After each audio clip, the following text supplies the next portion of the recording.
Plaintiff Crystal Vickery says she started dating the defendant while separated from her husband, and she admits that she had sex with both of them around the time she got pregnant. Crystal does not know if the defendant or her ex is the father of her baby, so she petitioned the court for a paternity test. Defendant Eddie Cannon says he will be devastated if he is not the father of Crystal's baby.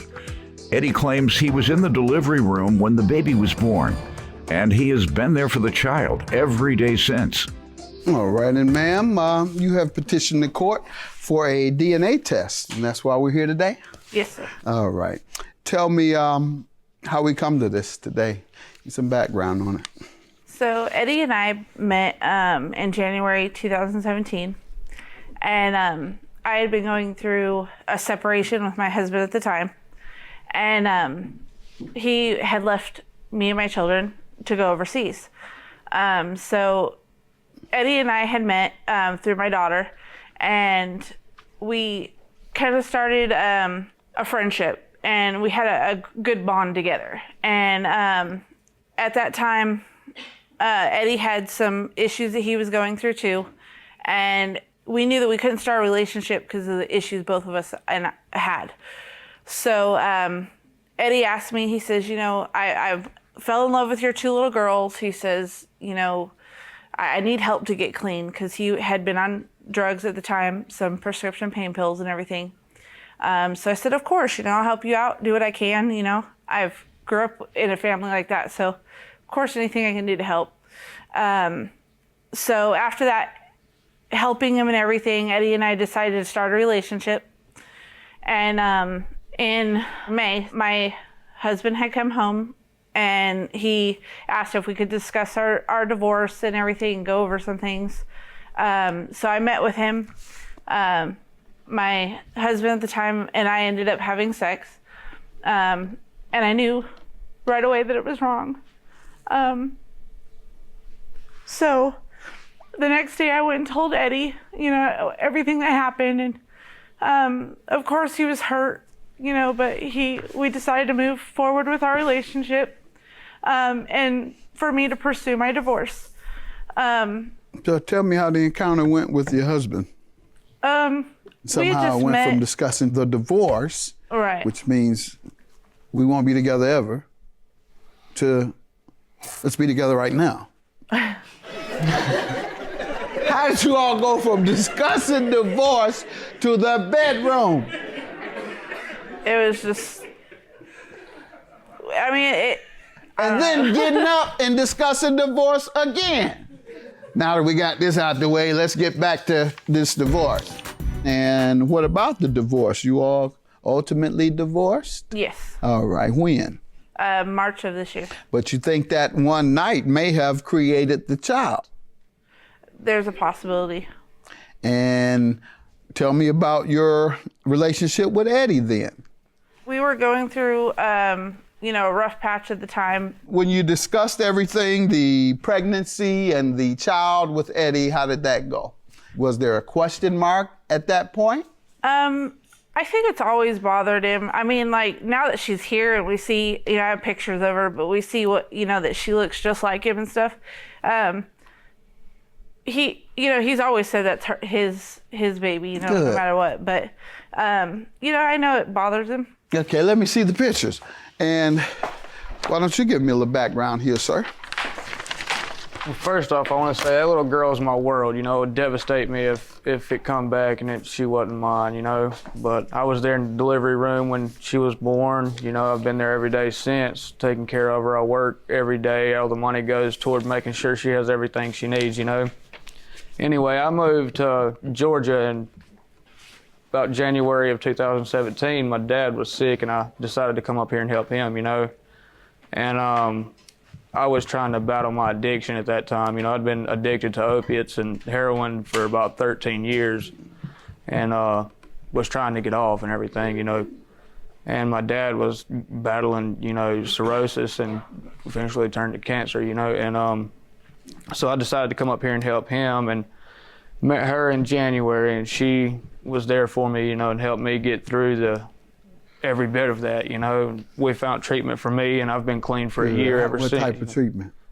I went to a methadone clinic and, you know, started tapering off. Inpatient or just? It was outpatient, you know, while I was there through meetings and stuff like that, you know, and For the NA meetings? right, Good. all that stuff, and right. you know, they give me medication, taper me off to where I wouldn't be in that much withdrawals and everything, and I come off, you know, so thank God for that. That was a Congratulations. Glad you were able to. bad road. And I just want to make an observation. There seems to be a lot more folks that have come before me that, you know, I've been doing this 20 years, and there's a lot more folks on heroin now than were on crack in the late 80s and early 90s when the crack epidemic was at its height. So it's just interesting to see how drugs devastate and the numbers involved and the type of drug involved. You know, crack was an urban type inner city drug, and you had the crystal meth and the other things out in the rural and suburban areas. But now all that is replaced in the rural and suburban areas with opioids and heroin, and the numbers are much, much, much, much higher. So I'm tired. I just got to tell you, I'm tired. I hope they get this cleaned up, because I don't know what else to say. I'm running out of stuff. I don't want to ridicule you guys, particularly when you're getting help. Right. You know, because most of them are even getting help. You know, during the crack epidemic in the earlier years, people used to tease, Judge, you call them a crackhead, because that's a lot of them weren't getting help. And I had to shame them into getting help. And that's my approach to rehab, is to shame you into getting help. If you say you're in getting help and you want to get help, then you're an addict or a recovering addict. That was my approach. If you're just still smoking crack and you're in here lying, I know whether you smoke crack or not. Your mama say your TV just came up missing. And you look like a skeleton today. So I know you smoke crack, so I got to call you a crackhead until you say, okay, I'm going to go into rehab because the judge talked about me so bad, made me feel bad enough to go. But there's too many heroin addicts for me to do that with. I can't even go there. All right. Sorry to hear about that, but we're so happy that you were able to overcome your addiction to opioids and to heroin. Tell me about your daughter. Anyway, so it was about May. You know, me and Crystal had saved up enough money because she was living in, you know, a motel room till after the divorce and everything. So me and her saved up the money, and we got a house together. And right before we moved in, she told me about, you know, her and her ex. But anyway, so I finally forgave her because she could come to me and tell me about it and everything, you know, to where, I mean, I guess if she ever done it again or whatever, she'd still come to me. I probably wouldn't have anything to do with her after that, but it's always been in the back of my mind that she might not be mine, so I wanted to make sure she was. And, you know, the worst part about it to me is that, you know, I'm 95% sure that she's mine, but, you know, the state of Georgia made her take the other man's last name, and I wanted to have my last name and be proof paternity to where I could be on that birth certificate, you know, and take care of her, have my rights and everything, you know. Good.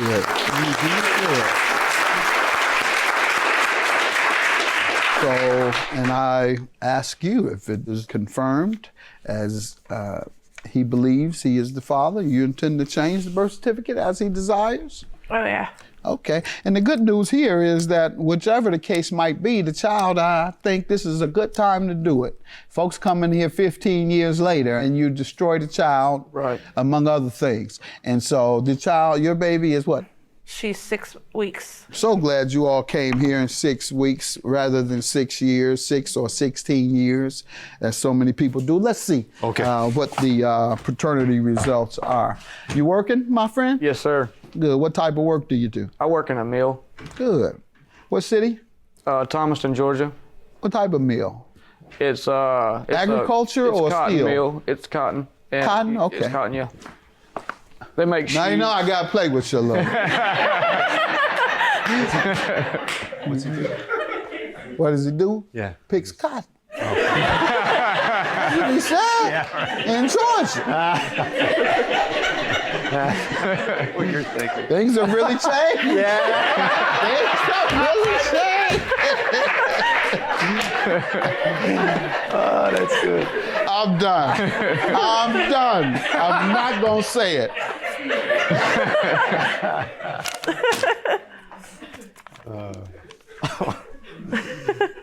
You're the father. Thank God. Yeah. At least we can put it behind us.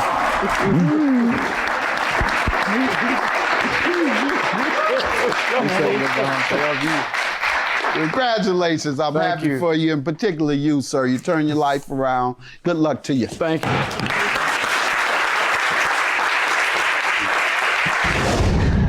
I'm ecstatic. Ecstatic. I'm overwhelmed. I wanted to say thanks. Perfect. Couldn't ask for anything more. Glad it's done. Glad I know.